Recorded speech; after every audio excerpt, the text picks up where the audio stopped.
So how did you first hear about this idea of doing a TV commercial? I've had the idea myself, but like with the other stuff that I've done, it's like, that's working fine. Why mess around with a TV commercial?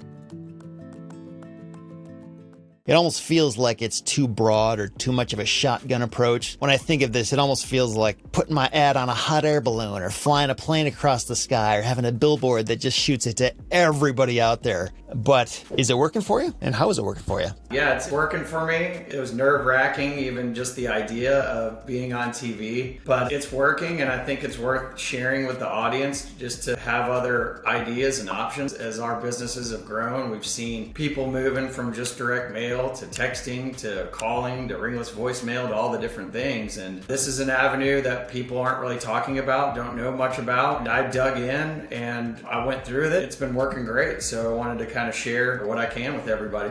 Now that people have heard that, how complicated was it for you to make this ad? Like, did you just do this at home, or did you have to go to some studio to do this, or how's that work? Yeah, great question. So I found out about it through podcasts for house wholesalers. And a guy was talking about, he's been having success with it for years and years. I forget if he has ties to TV or was in that world, or maybe he just is partnered with the folks that put it all together, the folks that have been doing this for a long time. And I'd seen commercials before for the house wholesalers, so-and-so Tennessee buys land or whatever it might be. I knew this could be a possibility. And so when I got on the phone to talk more about the program, they really walked me through it and described everything. I mean, they have it down to a science with what they do for the house wholesalers. It's pretty much going off of their script. You're basically looking for those motivated sellers. And so it takes a little while to get it set up. They're talking to you about, what are your thoughts on your background? What are your thoughts on this and that? So you're going back and forth with a whole team of folks that have been in TV making commercials. They buy all of the spots on all the different channels and they talk to you about that. And then the big day comes. So I had to go down to the Fox TV station here in Nashville, and it was pretty nerve-wracking. It was great. I mean, they had everything ready for me. I had my script, and the beautiful thing about it is you're really just reading one line at a time. So it's not like you're just standing up there for 30 seconds and you have to have all this stuff memorized, because you'd be surprised, you look it over a few times, you feel pretty good about it, but when you get in there, they're guiding you saying, hey, you got to use your hands, you got to smile. It did take, a few takes for each individual line, and I wasn't really expecting that. They're such pros, they edit it. The guy behind the camera was the one saying, okay, yeah, that was great, let's just redo it one more time, use your hands,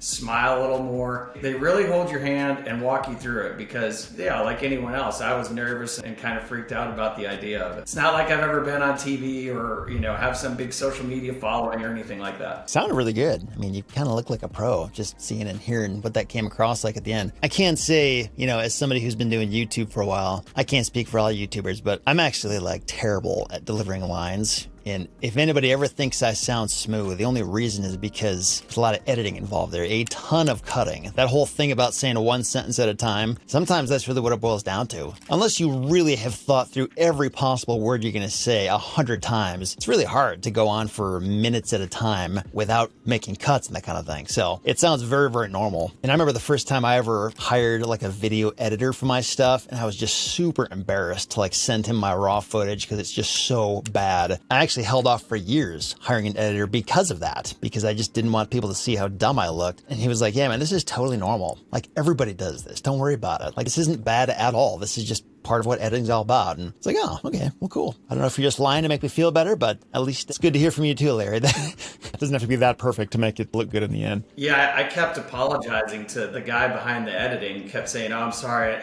need to redo it. And he's like, buddy, I have seen people that are total disasters come in here, and that's why we have editors. So you say you did this at the Fox station. So does that mean this only aired on that Fox channel? Is this like a local TV station? Is that the only place where this thing has been airing? No, good question. My TV commercials are in Alabama, and I just went to my local station to actually shoot it. So that's just kind of part of the package, is paying for your shoot. And it doesn't matter where that is, because they're just going to compile it, edit it, and then send it to the stations. I'm in North Alabama, my commercial, and I'm on 5 different different channels. Again, they have it down to a science of what my target audience might be a little bit older. What are they watching? When are they watching TV? So it's like 9 o'clock news. It's during the day, Wheel of Fortune or whatever it might be. Again, they've been doing this a long time and they know what we're looking for based on all their experience with the house folks. Is it almost like a independent contractor for you where they're just shooting and producing the commercial, but like they would then send it to NBC and ABC? Like it's not like it only goes to Fox stations, right? Like how did you even land on Fox in the first place? Like did you just not know where to go so you called them up? No, I mean, again, they're holding your hand. They're telling you, hey, we've reached out to a few different studios. We got the best price with Fox. Go there this day, this time, shoot your commercial.